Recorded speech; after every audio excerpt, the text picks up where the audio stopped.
जय श्री गणेश दोस्तों। हमारी आज की कहानी का नाम है तकलीफ। कहानी अच्छी लगे तो प्लीज चैनल को सब्सक्राइब कर लीजिएगा।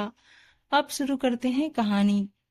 नई नवेली दुल्हन बनकर लक्ष्मी अपने ससुराल में आई। संस्कारी बहू बनने की पूरी कोशिश करने लगी, लेकिन एक तरफ उसकी सास राधा जी उसके हर काम में ताका झांकी करती रहती थी, ताकि कोई कमी मिले और वह उसे ताना मारे।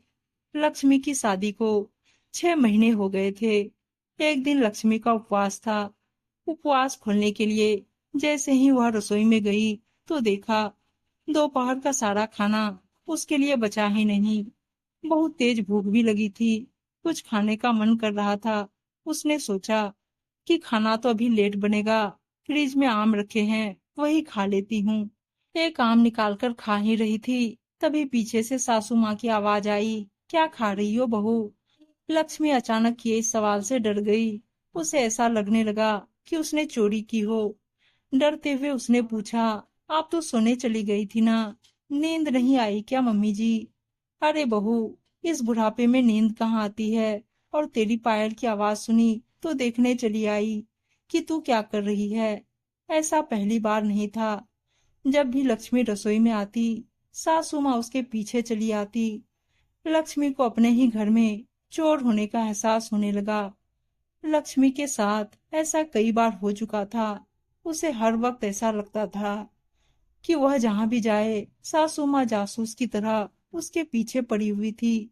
अरे मम्मी जी, आज मेरा उपवास था। जब मैं रसोई में उपवास खोलने के लिए आई तो देखा आज खाना बचा ही नहीं। इसलिए सोचा कि खाना बनाने में देरी हो जाएगी तो पहले कुछ खा लूं। ये सुनकर राधा जी गुस्से से बोली, अरे बहू, तुम्हारे माँ बाप ने तुम्हें थोड़े बहुत संस्कार नहीं दिए? ऐसे उपवास कौन करता है? तुम तो सारे दिन कुछ ना कुछ खाती रहती हो। उपवास भूखे रहकर किया जाता है, ना कि तुम्हारी तरह खा पी कर। इतना कहकर राधा जी अपने कमरे में चली गई। अगले दिन सुबह नाश्ता बनाने के बाद सबको चाय बना कर दी, लेकिन बेटे को तैयार करने में लक्ष्मी की चाय ठंडी हो गई। तो उसने सोचा, पहले इसको तैयार कर देती हूँ, फिर आराम से बैठकर चाय पीऊंगी। बेटे को स्कूल भेजने के बाद बालकनी में बैठकर चाय पीने का मजा लिया जाए। और चाय गरम करके जैसे ही पीने के लिए बैठी तो राधा जी उसे ढूंढते ढूंढते वहां भी धमक पड़ी। और फिर क्या था, सवालों के तीर एक के बाद एक फेंकने लगी। ये क्या बहू, तू दोबारा चाय पीने बैठ गई? आधा कप मुझे भी दे दिया होता। लेकिन मम्मी जी, मैं लक्ष्मी की बात को काटते हुए राधा जी बोल पड़ी, तू तो जानती है मुझे चाय की लत है, फिर भी तू मुझसे छिपकर यहाँ चाय पी रही है ताकि मुझे पता नहीं चले। लेकिन तू जानती नहीं है, मैं चलती हुई गाड़ी के पहिए निकाल लेती हूँ, मुझसे कुछ छुपा नहीं सकती, समझी? लक्ष्मी, मम्मी जी मेरी बात तो सुनिए। मैंने दोबारा चाय नहीं बनाई, छोटू को तैयार कर रही थी। मेरी चाय ठंडी हो गई, इसीलिए वही चाय गर्म कर अब पी रही हूँ। हाँ हाँ ठीक है, लेकिन मुझे भी दे देती। गलती हो गई मम्मी जी, अभी बनाकर लाती हूँ। राधा जी, हे भगवान, मेरी जिंदगी में चैन क्यों छीन लिया? ऐसी बहू देकर कर्म ही फूट गए। रसोई में लक्ष्मी सोचने लगी, चैन तो मेरी जिंदगी से छीन लिया मम्मी जी आपने।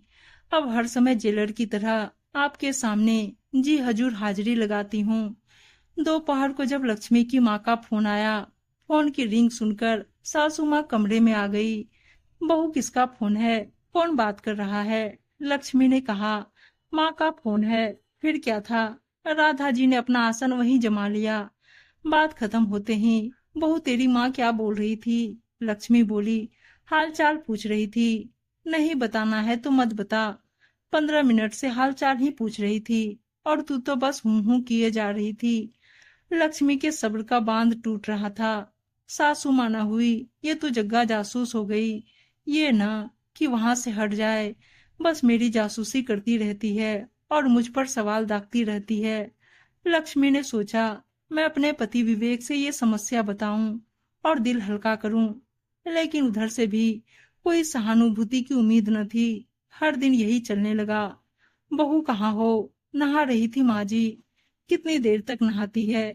बहू, तू टीवी खुली छोड़कर कहाँ चली गई थी?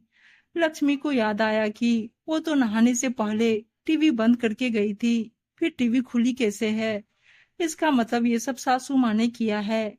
उसी दिन घर में होने के कारण विवेक ने ये सब देख लिया था। उसे अपनी माँ की इस हरकत से घृणा हो रही थी। पता नहीं वो हर रोज लक्ष्मी को तकलीफ देने के लिए और कितना नौटंकी करती होगी। पर बस अब बहुत हुआ। माँ टीवी तो आपने खोली थी, फिर लक्ष्मी से क्यों पूछ रही हैं? मैंने कब ऑन की टीवी?